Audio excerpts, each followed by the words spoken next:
그래도 집은 남는다. 50대 중반을 넘기며 퇴직을 앞둔 많은 분들이 가장 많이 하는 말입니다. 평생 모은 자산이 아파트 한 채인 경우 내 집이 있으니 괜찮다고 스스로를 안심시키곤 하죠. 실제로 그 집값이 몇 억이 올랐을 수도 있고요. 하지만 진짜 문제는 그 다음입니다. 그 집이 팔 수 없는 집, 현금이 묶인 집, 세금 폭탄이 기다리는 집이라면요. 은퇴 이후에는 월급이 없습니다. 돈이 들어오지 않기 때문에 자산의 유동성이 곧 생존 능력이 됩니다. 아무리 좋은 위치에 수십억짜리 집을 갖고 있어도 통장에 현금이 없으면 약값도 못 내고 공과금에 허덕이며 살아야 할 수도 있습니다. 집만 믿었다가 망했다. 이 말을 실제로 한탄하는 은퇴자들이 점점 늘고 있습니다. 이제는 물어야 합니다. 집만으로 괜찮을까?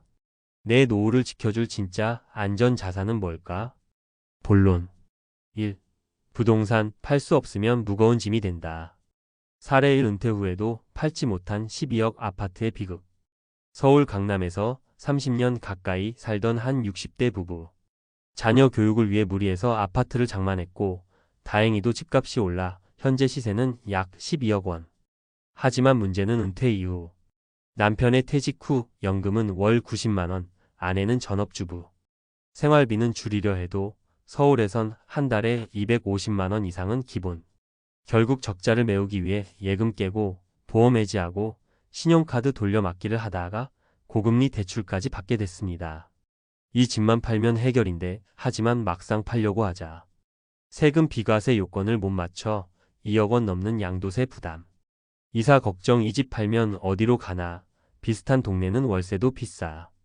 자녀 반대 이 좋은 집을 왜 파세요? 결국 팔지도 못하고 쓸 돈도 없는 상태로 몇 년째 자산가 빈곤 상태입니다. 좋은 집은 현금화할 수 있을 때만 자산입니다. 노후에는 팔 수 없는 집은 부채일 수 있다는 걸 명심해야 합니다. 2.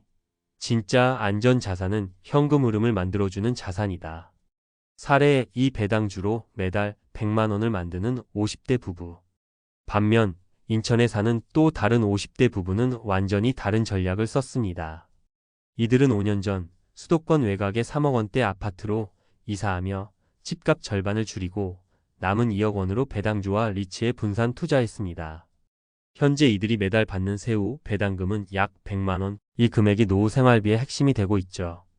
물론 이들도 자산 총액은 6억 원 수준으로 많지 않지만 현금이 들어오는 구조 덕분에 두려움이 없습니다. 핵심 포인트. 자산 규모보다 현금이 들어오는 구조가 중요한 시대에 집 한 채보다 현금 흐름이 있는 작은 자산들이 더 강합니다. 3. 부동산 외에 자산 다변화가 리스크 분산의 시작이다. 사례 3 퇴직 후 창업 실패로 전 재산 날린 50대 가장. 부산에서 직장 생활을 하던 어씨는 퇴직 후 보유한 상가 건물작은 점포 1개과 퇴직금으로 치킨집을 시작했습니다. 하지만 경기 침체와 배달앱 경쟁에 밀려 2년 만에 폐업. 문제는 그가 믿었던 상가도 공실이 생기며 월세가 끊긴 것입니다. 부동산은 안정적이다라는 말만 믿고 다른 금융 자산은 하나도 준비하지 않았습니다. 결국 60세가 되기도 전에 다시 마트 캐셔 일자리를 구했습니다. 해답은? 부동산도 금융 자산도 하나에 올인하면 무너집니다. 예금, 채권, 배당주, 임대자산 등 다양한 형태로 리스크 분산해야 합니다. 특히 50대라면 지금부터라도 유동성 중심 자산을 늘려야 합니다. 결론. 노후에 가장 위험한 건 현금이 없어서 못 쓰는 자산을 가진 상태입니다. 부동산이든 주식이든 상관없습니다. 팔 수 있어야 자산이고 쓸 수 있어야 안전 자산입니다. 이제 우리에게 필요한 건 집값 오르기만을 기다리는 맹신이 아니라 매달 들어오는 현금 흐름을 만들 수 있는 구조, 위기에도 버틸 수 있는 자산 포트폴리오입니다. 마지막 조언. 지금이라도 늦지 않았습니다. 지금 있는 자산을 어떻게 움직일 수 있는 돈으로 바꿀 수 있을지 노후의 안전을 위해 꼭 점검해 보세요. 부동산이 아닌 현금 흐름이 진짜 노후를 지켜줍니다. 예시 50대 중반, 총 자산 6억 원일 때 이렇게 나눠보세요. 자, 만약에 지금 가진 돈이 한 6억 원 정도라면요. 이렇게 나눠보는 게 좋아요. 살 집은 꼭 필요하잖아요. 지방이나 외곽 쪽에 실거주용 아파트 하나 3억 원 정도로 마련해요. 요즘은 너무 큰 집은 관리도 힘들고 세금도 많이 나가니까요. 매달 꼬박꼬박 들어오는 수입도 만들어야겠죠? 1억 5천만 원 정도는 배당 잘 주는 ETF나 리츠 같은 상품에 나눠서 투자해요. 이자처럼 돈이 들어오면 생활비 부담이 확 줄어요. 혹시 모를 일에 대비하는 비상금도 필수예요. 5천만 원 정도는 그냥 예금이나 CMA 통장에 따로 빼놓고요. 병원비나 갑작스런 지출에도 마음이 든든하거든요. 그리고 100세 시대니까 자산이 계속 자라게도 해야 해요. 남은 1억 원은 미국 주식 ETF 같은 성장형 자산에 투자해두는 거죠. 너무 공격적이진 않게 장기적으로 꾸준히 오를 가능성 있는 걸로요. 이렇게 나누면요. 너무 한쪽에 치우치지 않고 집은 집대로, 생활비는 생활비대로, 비상금은 또 따로 딱 균형 잡힌 노후 설계가 되는 거예요. 마무리 조언. 50대의 노후 준비를 다시 점검한다는 건 늦은 게 아니라 가장 적절한 시기입니다. 지금이라도 자산을 다시 정비하면 60세 이후에도 여유롭고 지속 가능한 삶이 가능합니다. 기억하세요. 부동산은 수단일 뿐 목적은 아닙니다. 노후를 지켜줄 진짜 안전 자산은 움직일 수 있는 돈, 들어오는 돈, 지켜주는 구조입니다. 전문가 시점에서 본 50대의 노후 자산 재구성 전략. 1. 왜 부동산만으론 위험한가? 부동산은 유동성이 낮고 고정비는 높습니다.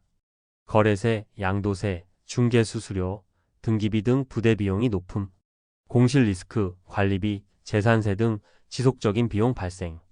경기 민감도가 높고 특정 지역은 인구 감소로 수익성 하락.